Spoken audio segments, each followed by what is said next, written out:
క్రైస్తలో ఈరోజు దేవుని యొక్క వాగ్దానము ఇర్మియా గ్రంథము 31వ అధ్యాయం 3వ వచనం.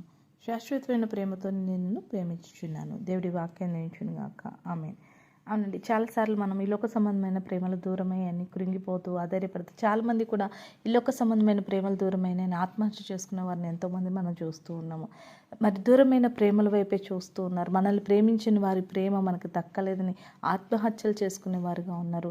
భర్త ప్రేమ దక్కలేదని భార్యలు, భార్య ప్రేమ దక్కలేదని భర్తలు, లోక సంబంధమైన ప్రేమ దొరకలేదని ప్రేమికులు, తల్లిదండ్రుల ప్రేమ దొరకట్లేదని పిల్లలు, బిడ్డల ప్రేమ దొరకట్లేదని తల్లిదండ్రులు కురింగిపోయి ఆ దారిపై ఆత్మహత్యలు చేసుకుని పిచ్చివాళ్ళైన వారు అనేక మందిని మనం చూస్తూ ఉన్నాము.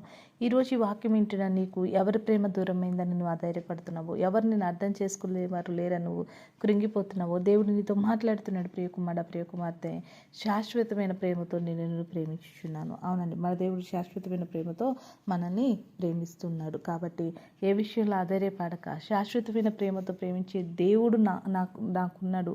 ఆ దేవుడు నేను కలిగి ఉన్నాను. ఎవరు మడిచినా, ఎవరు విడిచినా, ఎవరు నన్ను ప్రేమించినా, ప్రేమించకపోయినా, ఎవరు నన్ను అర్థం చేసుకున్నా, అర్థం చేసుకోకపోయినా తన ప్రాణం పెట్టే అంతగా శాశ్వతమైన ప్రేమతో నన్ను ప్రేమించే దేవుని నేను కలిగి ఉన్నానని దేవుని బట్టి ధైర్యంగా ఉండి దేవుని ప్రేమను పొందుకో. అటు రీతిగా దేవుడు నిన్ను దీవించునుగాక.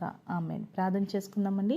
సకల ఆశీర్వాదాలకు కారణభూతమైన మా ప్రియ పరలోకపు తండ్రి, ఈ యొక్క ప్రార్థనలో ఏకపిస్తున్న ప్రతి బిడ్డ జ్ఞాపకం చేసుకో. ఏ ప్రేమ దక్కలేదు బిడ్డలు కృంగిపోతున్నారో ఆ పరిస్థితి నుంచి వారికి విడుదలిచ్చి శాశ్వతమైన ప్రేమ నువ్వు వారిని ప్రేమిస్తుండగా నీ ప్రేమను అంగీకరించి నీ ప్రేమలో ప్రతి దుఃఖాన్ని మర్చిపోయే వారిగా ఉండేటకు సహాయం చేయమని యేసు నామములో ప్రార్థిస్తున్నాం తండ్రి. ఆమేన్.